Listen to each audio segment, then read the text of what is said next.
Visit our website at georgiaaccess.gov to select the best plan for your needs. At Tile Center, we offer the area's best selection of quality tile and stone products, exclusive designs, expert staff, and amazing customer service. Are you overwhelmed with all the details in your tile or stone project? Don't worry, our team has the expertise to assist homeowners, contractors, architects, and designers with any project. Come see why for yourself at any of our locations at Tile Center or online at tilecenter.com. Your tile and stone experts. Something about the morning, wishing you would know. You know that I love you. Good morning, Augusta. The Live 5 for 6 Skyview Network, sponsored by Terry Lambert Hyundai. Right now on News Channel 6 at 6, new leadership in Wagner, South Carolina. We'll introduce you to the mayor-elect as your news at 6 starts now. Live from Television Park, this is WJBF News Channel 6 at 6.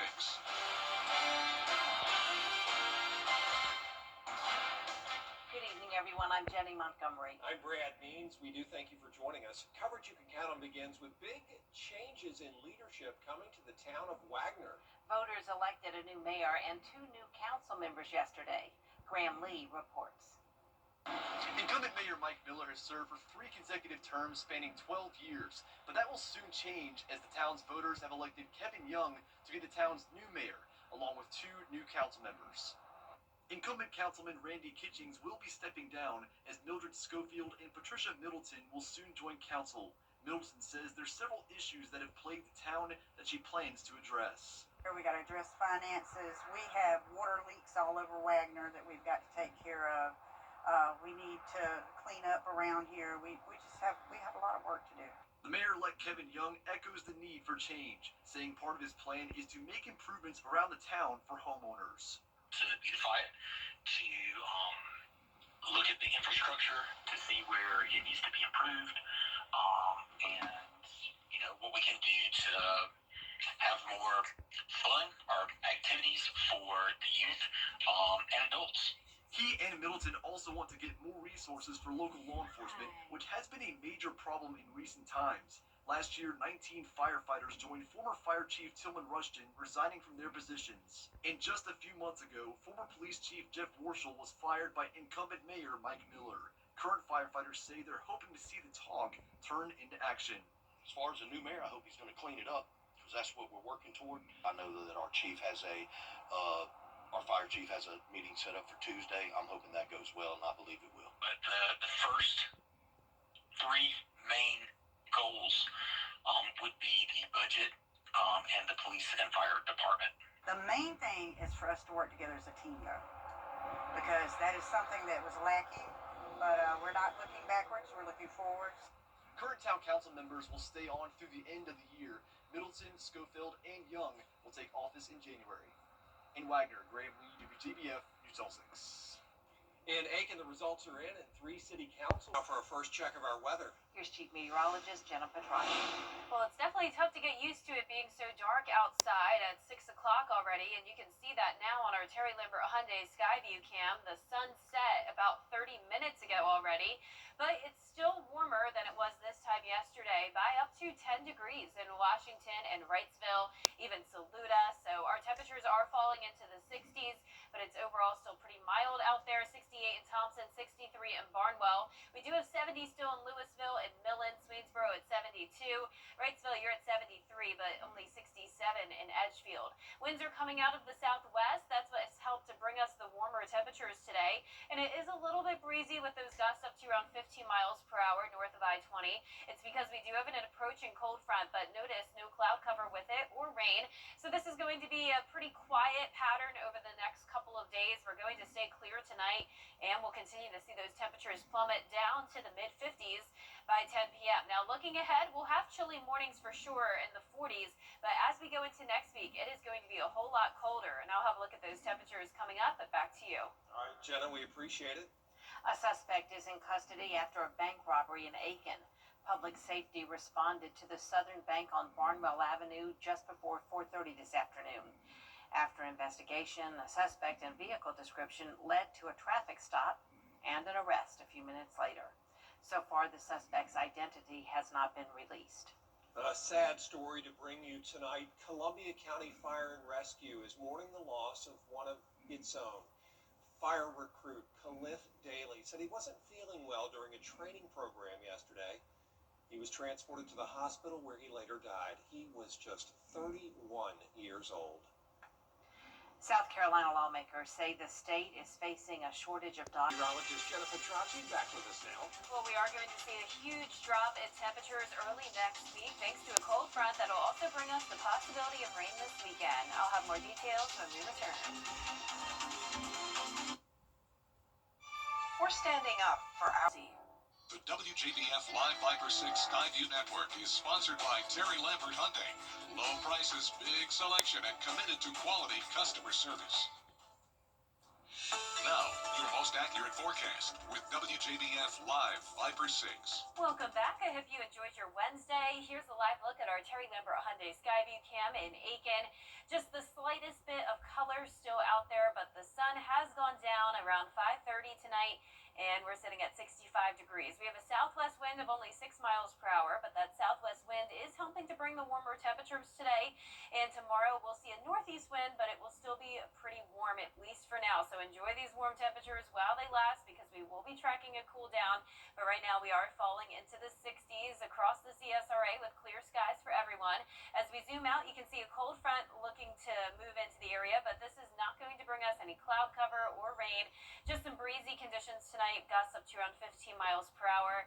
And like I mentioned, we will start to see a northeast wind tomorrow, but temperatures still about the same, mid-40s in the morning and then mid-70s as we go into the afternoon. No rain expected Thursday or Friday, but that changes over the weekend. Now, don't get your hopes up, because it doesn't look like we'll see a lot of rain, but definitely that chance is there, and even some storms possible. But overall speaking, it is expected to be pretty dry all the way through mid-November, with below average chances of precipitation across the majority of the southeast, and pretty much everyone is at least in that first phase of drought. So not a very good situation rain-wise, but you can see on Friday it will be a nice night for any outdoor plans, as we will keep it dry. There will be a bit more cloud cover moving in, and then overnight going into Saturday morning, I'm expecting some scattered showers and even the possibility of some of those thunderstorms and brief heavier downpours here and there. That rain chance continues throughout the day on Saturday and then into Sunday morning as the cold front gets closer. So once the cold front clears the area, skies will clear and we'll no longer see any rain early next week. But this is the front that's going to bring us that powerful cool down, with temperatures plummeting all the way into the 20s. So this is actually going to be a 30-degree temperature drop, because you can see those low temperatures are going from the mid-50s Saturday and Sunday morning all the way down to the mid-upper 20s Tuesday morning, and still at that freezing mark on Wednesday as well. So not only is a freeze very likely on Tuesday, but it could be a hard freeze, and high temperatures are following a similar trend, dropping from the upper 70s down into the mid-50s. So get ready for that cool down next week. It will impact us on Monday through a Wednesday morning. Then you can see those temperatures begin to rise a little bit by the end of next week, and we're expecting lots of sunshine in the forecast. Now, congratulations to today's umbrella winner. That is Henry Williams from Augusta. Henry, you can pick up your Viper 6 umbrella here at the station and sign up to win yours on WJBF.com. All right, Jenna, thanks. Yeah. Coming up is this week's Scholar Athlete from Augusta Prep. We're going to hear from her parents on her work ethic in sports. When you get approached from somebody about your... Fresh for everyone. Are the holidays big at your house? Good, because we're offering you some huge Black Friday discounts. The more furniture you buy, the more you save. Your guests would love a new mattress, Everyone will admire your new sofa. and your family will feast on your new dining room. And all month long, save $100 when you spend $1,000. Save $200 when you spend $2,000. The more you buy, the more you save. How cool is that? Can you get huge Black Friday savings at Weinberger's Furniture? Yes, you can.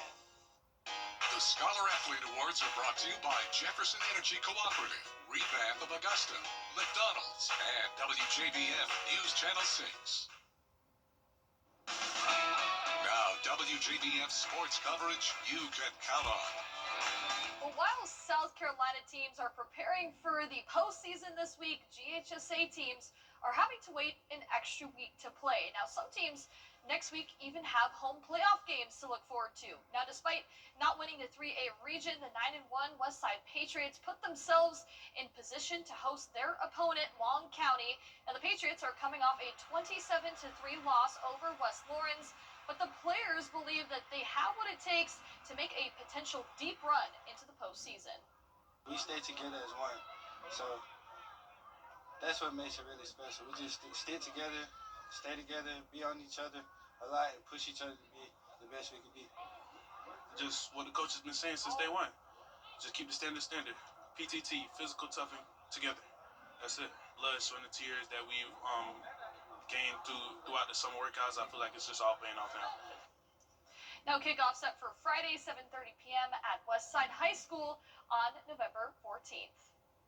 Well, this week's Scholar Athlete shines on the field, in the classroom, and in the community, and her name is Sarah Bender from Augusta Prep. Sarah is a multi-sport athlete. She plays basketball, tennis, and is also on the cheerleading squad, but her favorite sport is tennis because of the travel and the team culture. She also excels in academics, even took on a heavier course load this year. Now, on top of all of that, she details her favorite extracurricular activity and how she's been able to manage everything on her plate. I honestly love just service, which is like, that's why I went into NHS, is because I was elected, and I was like, oh yes.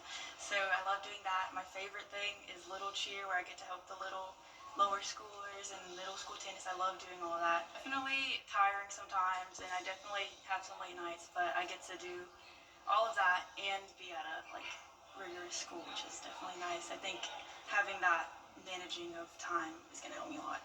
It's the greatest reward for a coach to see the growth and the perseverance. What's amazing about her is the perseverance and how she overcomes hurdles with an incredible demeanor. Her attitude's always positive.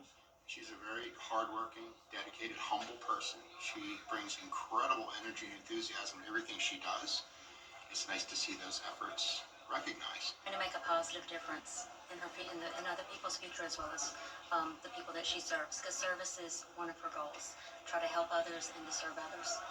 Sarah, on behalf of Jim. Well, speaking of helping others, she is undecided on a college, but she wants to major in science, study medicine, hopefully in PA.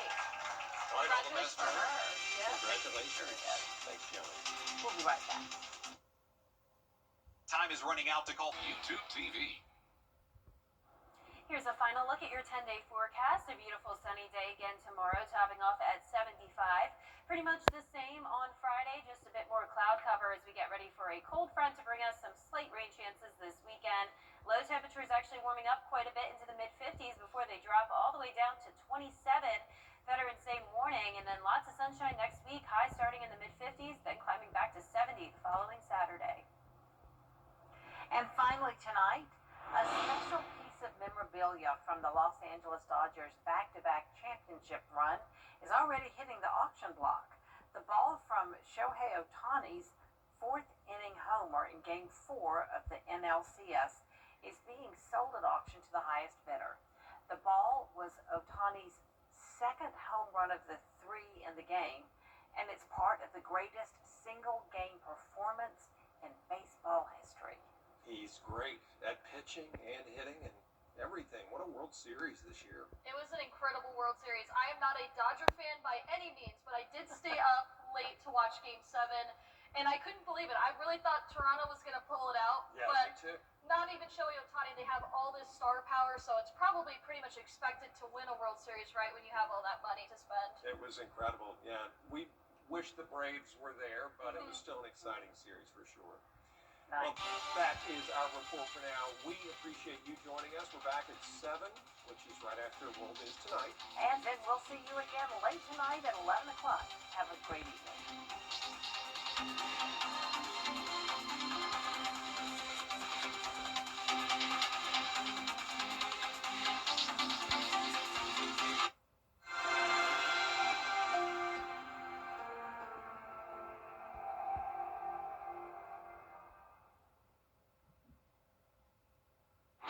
tonight. The images of the fireball after